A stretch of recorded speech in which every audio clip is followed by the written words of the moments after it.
All right, we're going to start talking about chapter 7 today, which is talking about the basic algebra concepts. We're going to be looking at linear equations, equations of lines, applications of linear equations. We're going to be looking at proportions and ratios and variations, inequalities, exponents and scientific notation, some polynomials and factoring information, and some quadratic information. So we've got a lot of information to go over in this chapter. For section 7.1, we're going to be talking about linear equations, and that means how to solve them, and some special cases of linear equations, and what we refer to as literal equations and their formulas, and then some models of using these things. All right, so the first thing is to understand what exactly is an equation. So when we're talking about problems like these where you have 4x minus 7, or you have the square root of m plus 3, or you have this other equation which is the quotient or the division of x, y to the third power z divided by k. All of these do not involve an equality, an equal sign. And so these are referred to as just algebraic expressions because they do not have the equation or the equal sign involved in them. Now, as soon as we put an equal sign in any one of those problems, like the first one, we took the 4x minus 7 and we set it equal to 8. So as soon as we add that equal sign into the problem, then it becomes an equation. So these are examples of linear equations in one variable. Okay, and we say that they only have one variable because it's just that way. X is my variable. In this example, K is my variable.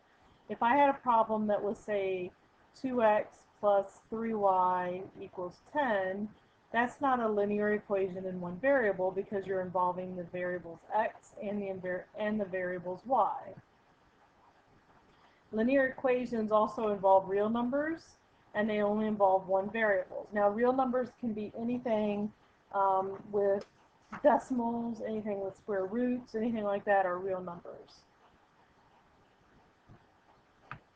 So an equation is linear if it can be rewritten or written in the form ax plus b equals c, where a, b, and c are all real numbers. So for example, we could have the equation 2x plus 3 equals 12. That's a linear equation. It has one variable, 2, 3, and 12 are all real numbers. Another example of a linear equation would be 1.2x minus 10.7 equals 14.3. So they involve decimals, which are considered to be real numbers. A does not equal 0, so that's another important thing.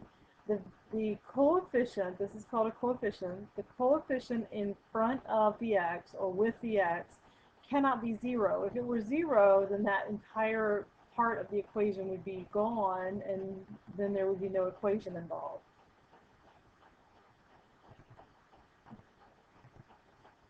So a linear equation is also called a first degree equation, and what that means is that if the variable in the equation is replaced by a real number, then that makes the equation true. So what we're talking about, a first degree equation, means that x is to the first power. If I have a 2x squared problem,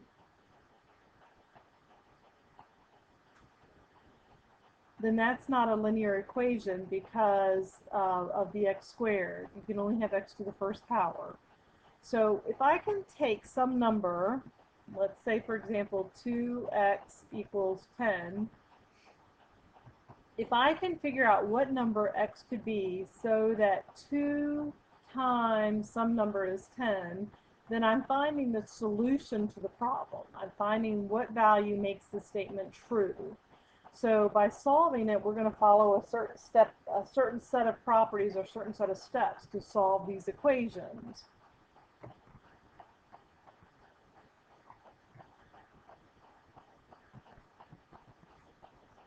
So here's our first step. if you have any real numbers a and b, the premise here is that we can add some number to both sides, and as long as we do it to both sides, we are not changing the problem at all. So for example, if I have 5 equals 5, that's a true statement. If I add some number to both sides, let's say I add 2 to both sides. If I add 2 to both sides, I have not changed the equation or the solution. 5 plus 2 is 7, and 5 plus 2 is 7. So I still have a true statement when I do that. So the addition property of equality just basically says I can add something to both sides. As long as I do it to both sides, I can do that. The multiplication property of equality says that I can multiply both sides by something as long as I'm multiplying by the same value, and I will not change the problem. So we do that, for example, when we have something like x divided by 2 equals 10. So what we tend to do when we want to solve this problem is multiply both sides by 2. So when we multiply by 2, as long as I do it to both sides, I haven't changed the problem. So if you think about this, what number can I divide by 2 to get 10? The answer would be 20, right? So the 2's would cancel out here. And x equals 20.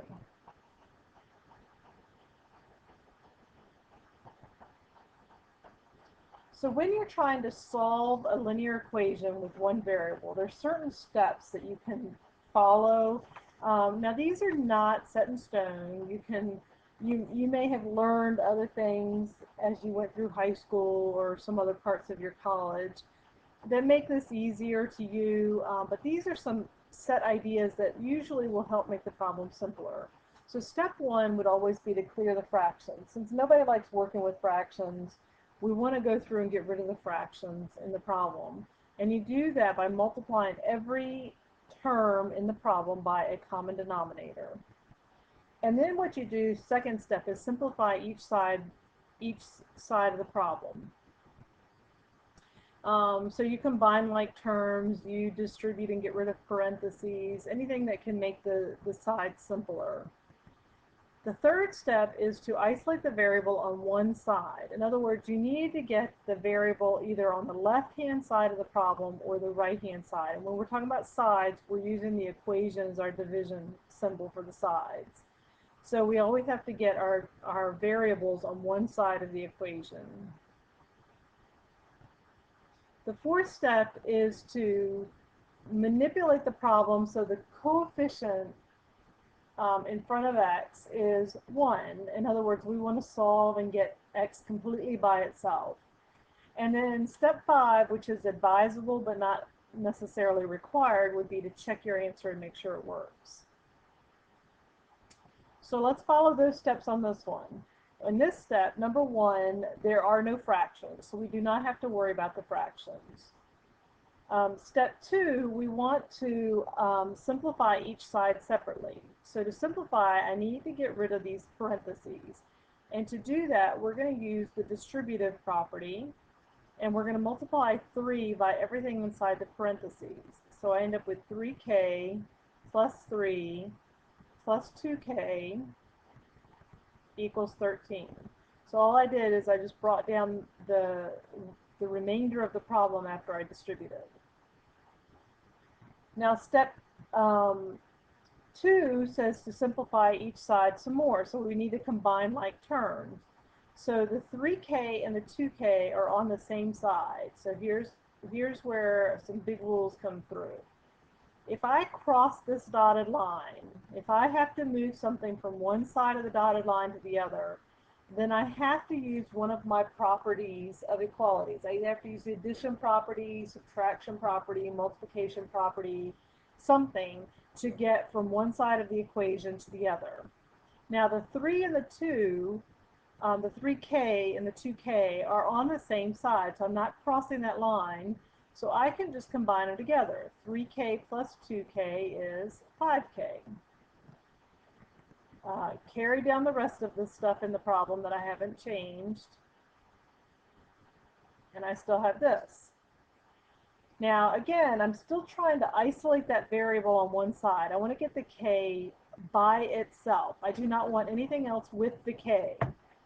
So I need to move this 3 away from that side to the other side. Well, in order to do that, I have to cross that dotted line barrier. So to cross that dotted line, I have to do the opposite operation. So I'm going to subtract 3 from both sides. And I end up with 5k equals 10. Okay, again, that dotted line is still here. So if I have to cross that dotted line to clear things away from the k, then I will have to change and do the opposite operation. So currently, 5k is the same thing as saying 5 times k. So the opposite operation would be to divide by 5.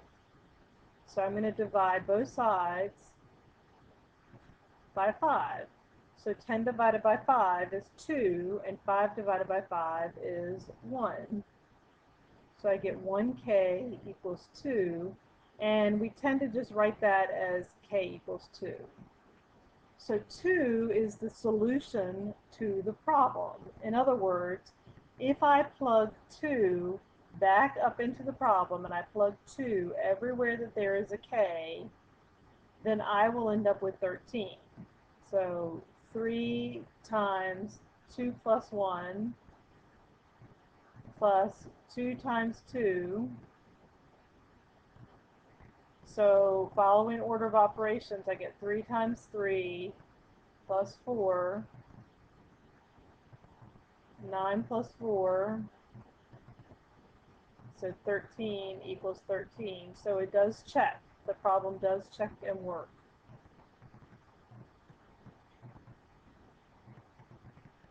All right, so this is again telling you those steps and explaining those to you step by step. But you just have to go through and remember the biggest rule is that if you cross that barrier, then you are going to have to change the signs. You're going to have to do the opposite operation. So if you're having problems with that, you might want to contact me or seek out some tutoring for that to help you with that information. Okay, so let's do another example. Now this problem involves fractions, and the reason I say that it involves fractions is because we're dealing with a numerator and a denominator. Even though they're not your typical 1/2 or 1/3, they are fractions. So one of the first steps that they recommend with fractions is to clear the fractions by multiplying through by a common denominator.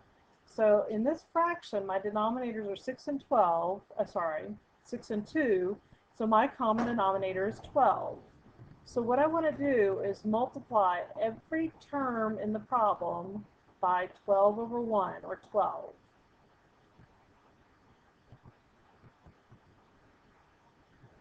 So that includes this -4 on the end. So when we multiply through,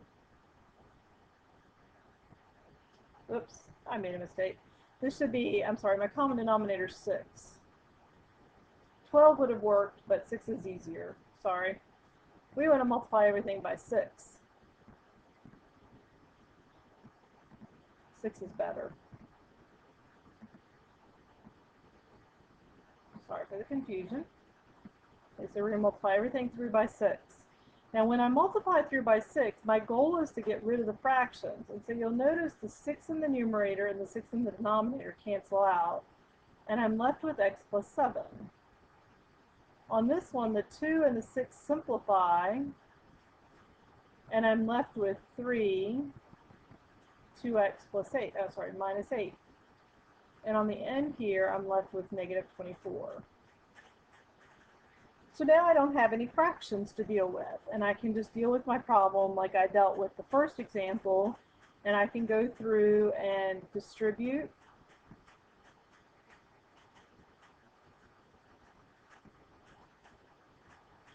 And then I can combine like terms.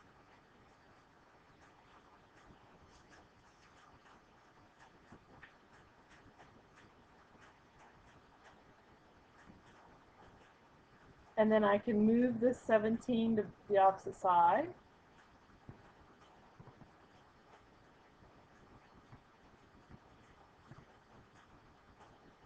And then I can divide both sides by 7 and end up with x equals -1.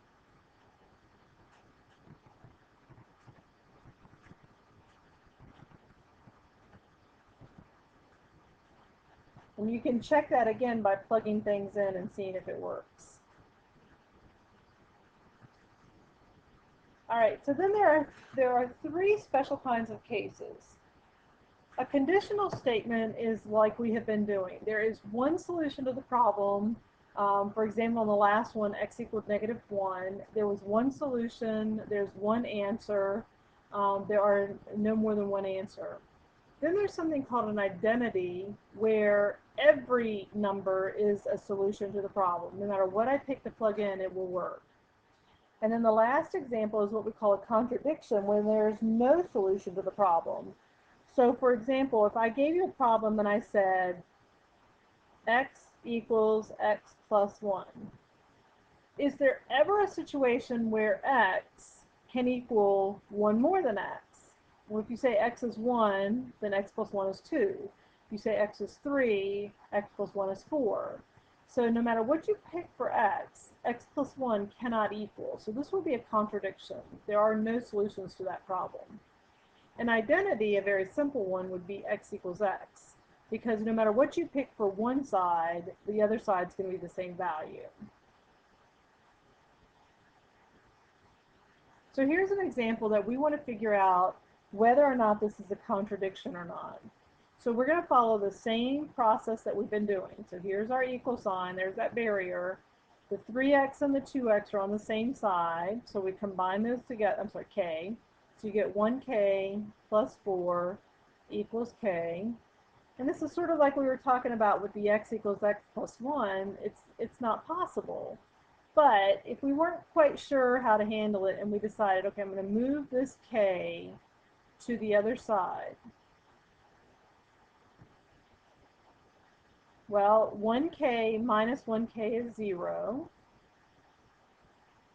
And k minus k is 0. So I end up with 4 equals 0, which is a false statement. And since it is false, this is a contradiction.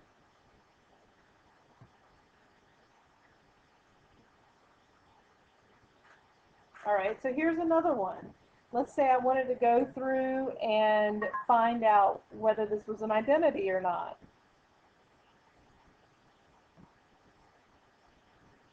So we're going to combine our like terms. So we have 3k minus 2k is 1k. And I just combined together, I just wrote down the rest of my problem here, and I brought down the 4. And you'll notice here that I have the exact same thing on both sides. So this is an identity.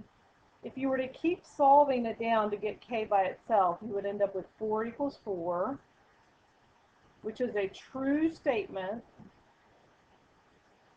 And since it's true, this is considered an identity.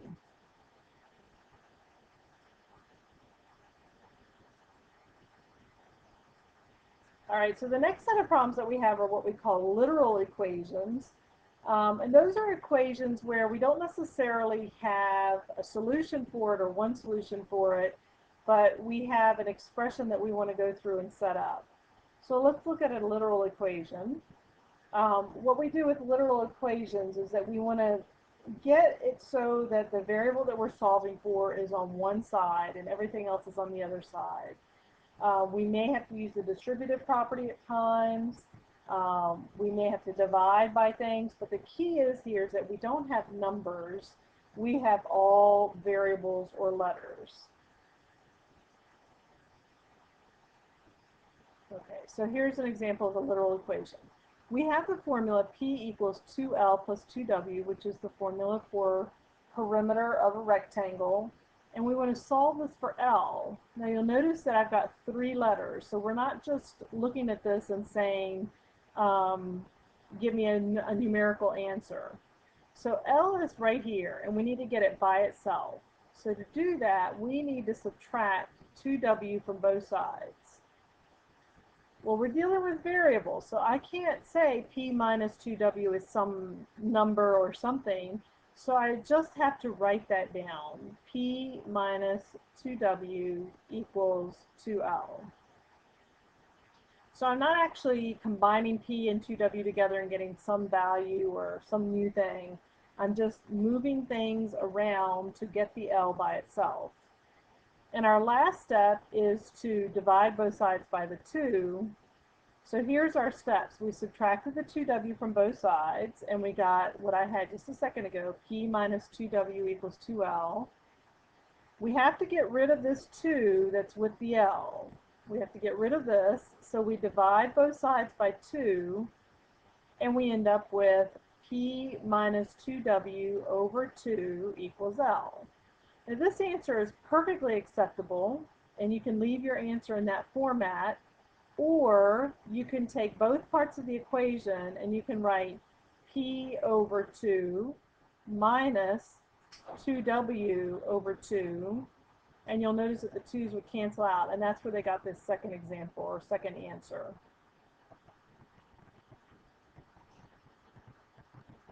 All right, so let's look at another one. We want to solve for b. So if we follow the same steps that we talked about earlier, we really don't like fractions, so we want to get rid of the fractions. We want to get rid of the fraction. So we're going to multiply both sides of the equation by the common denominator, which is 2.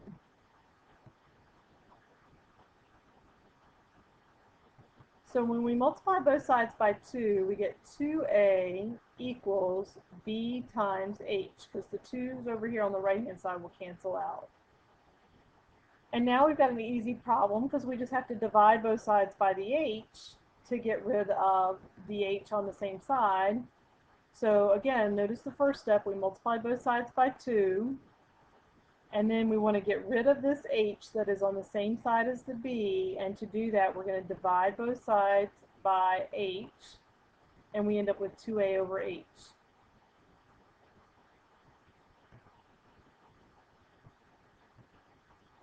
One more. Again, we want to solve for f. So we're going to follow the same steps that we did before. We don't like the fractions, so to get rid of the fraction 5/9, we're going to do something a little bit different here. We're going to multiply both sides by 9/5. Remember, I can do whatever I want as long as I do it to both sides. I haven't changed the problem. So when I multiply by 9/5, the fraction on the right-hand side goes away completely. And I'd be left with 9c over 5 equals f minus 32. And now I have a pretty easy problem. I just have to add 32 to both sides, and I end up with 9c over 5 plus 32 is equal to f. Now, granted, there are different ways to do these problems. These are just ideas on ways to do them, but just keep that in mind that this is not the only way to do it. You may see different answers in the book, and when you're working on My Math Lab, it should accept multiple different answers. If you do have problems and you feel like you're entering the answer correctly, just make sure you contact me and I'll look at what you're entering.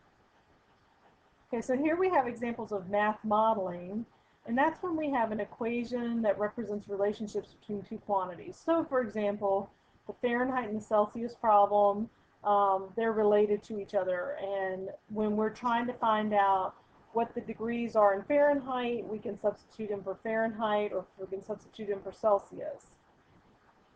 So here's an example. What Celsius degree corresponds to a Fahrenheit of 50? Okay, so that means Fahrenheit is 50 and we're trying to find Celsius. So we substitute in the amount that we know for Fahrenheit, and we're going to solve this problem for C. So we're going to subtract 32 from both sides, and you get 1.8C equals 18. And then we're going to divide both sides by 1.8.